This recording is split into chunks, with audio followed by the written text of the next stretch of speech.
Hello, my name is Aidao Chen. I'm from Northwestern University. This is based on joint work with Anindya and Aravindan. Today, I will talk about learning a mixture of two subspaces over finite field. First, I want to talk about the motivation of our work. So we know that mixture model is very useful, and especially when it is used to model heterogeneous populations. One famous class of mixed model is Gaussian mixed models, and it is very useful to model heterogeneous populations.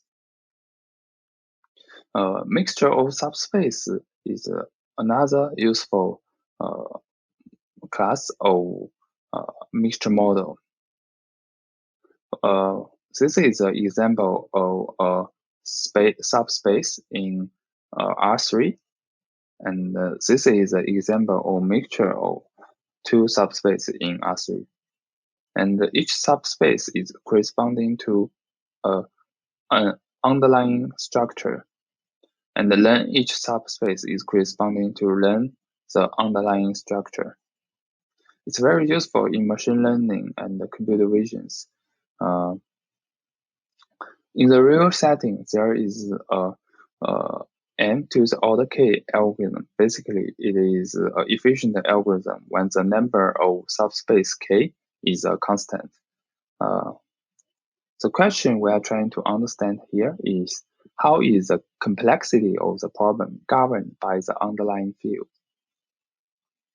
I want to give an example such that when the underlying field is changed, the difficulty of the problem will change dramatically. If we take the log, compute the log of a positive real number, that's not a very hard problem. But if we're trying to compute the discrete log problem, it's a very hard problem, and it is even used to build cryptography systems. So the question we want to study is the mixture of subspaces over F2. Let's talk about the problem setting. The problem is that there is two hidden subspaces. A0, A1 is contained in F2 to the n. F2 to the n is basically 0, 1 to the n. And I want to give an example of a mixture of two subspace in F2 to the 3. This is a subspace, and this is a subspace, and every subspace consists of 4 points. So in this problem, we will be given a sample oracle. With probability 1/2, it returns a uniform sample from A0. With probability 1/2, it returns a uniform sample from A1. The goal is given the oracle, find A0 and A1. So here we pick the weight to be 1/2, but the weight could be anything else that add up to 1, for example, 0.3, 0.7. Next, let's talk about our results.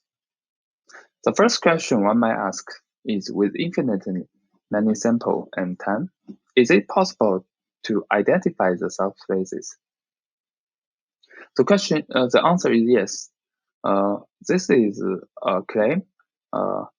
Suppose A0, A1, B0, B1 are subspaces of F2 to the n, such that A0, A1 is not equal to B0, B1. Let dA be the distribution or mixture of A0 and A1, and define dB in a similar manner. Then the total variance distance between dA and dB are at least some constants. This implies a statistically efficient but not computationally efficient algorithm. The obvious next question is, can we obtain a computationally efficient algorithm? The answer is hard.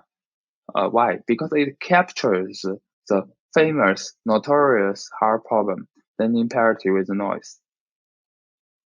The claim is that suppose there is an algorithm that solves mixture of two subspace over F2 efficiently with high probability. Then there is an algorithm that solves learning parity with noise efficiently with high probability. So learning parity with noise is a special case of this problem.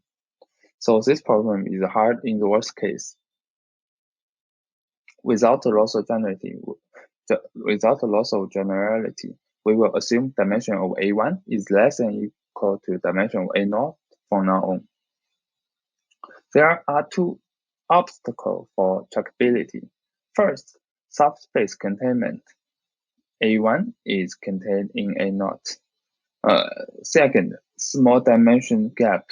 Dimension of A0 minus dimension of A1 is small. Our results. We have a polynomial time algorithm when either of the above obstacles are absent. When the first obstacles are absent, we have a polynomial time algorithm when A1 is not containing A0. We also had a polynomial algorithm when the dimension of A0 minus dimension of A1 is greater than equal to some constant times n. Let's talk about the first result first. The theorem is that there is an algorithm with the following guarantee. Given O occurs access to O and the confidence parameter delta greater than 0. This algorithm runs in sample and time complexity poly n times log 1 over delta. With probability 1 minus delta, the algorithm outputs the subspace A0 and A1. The key idea is a new form of dimension reduction. So first, let's talk about the algorithm outline first. The main idea is bring down the dimension to 10, solve the constant dimension problem, then come back to solve the original problem.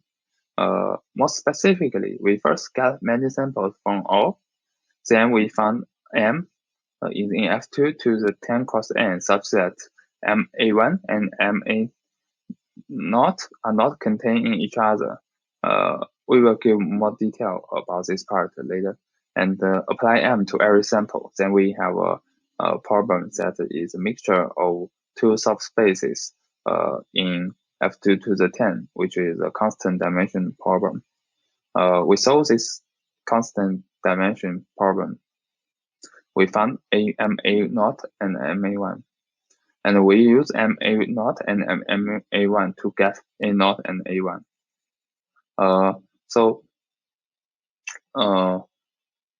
The question the question one might have is that can we use M, just uniformly sample from F2 to the 10 cos n, to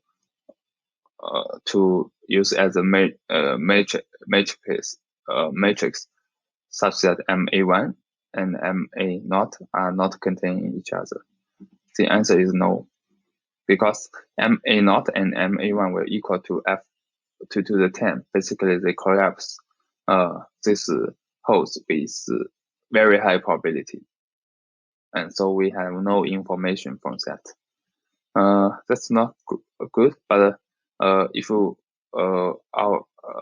algorithm use another user idea called adaptive dimension reduction. Basically, we bring down the dimension one by one. Let's talk about how we bring down the dimension by one first. Suppose M is uniformly drawn from F2 to the n-1 cross n, and the probability MA1 and MA0 are not contained in each other are at least 9 over 128. We develop a test procedure to test whether MA1 and MA0 are contained in each other or not. It is non-trivial, and we need to build a system of polynomial equation and solve the polynomial equation. then this will be and use the result to as a result. Use the result, then we can say whether MA1, MA0 are contained in each other or not, which is non-trivial, but we do not have time to talk about more detail in this talk. And because we have this testing procedure, we can do rejection sampling, like then to keep sampling until we have a satisfying M. So in one step, we reduce dimension by 1, and that's how we do. And we keep doing that. At the end of the day, we will reduce dimension to 10. Then we can just use brute force. That's good. Okay. Another result we have is we have efficient algorithm when the dimension gap is at least alpha times n. It's a polynomial time algorithm and runs with high probability. With high probability, it will run in polynomial time and return the subspace, given that the dimension gap is somewhat large. The key idea is tensoring as a tool to blow up the dimension gap. Just to summary, we studied the problem of learning mixtures of two subspaces over F2. It is statistically easy, but computationally hard in the worst case. We have the two contributions. First, we have an efficient algorithm when A1 is not containing A0, and we also had an efficient algorithm when the dimension gap is at least linear in N. Two open questions. What if we have at least three components, three subspaces? And another open question is, can we what about if the ambient field is FQ rather than F2? That's all. Thank you very much.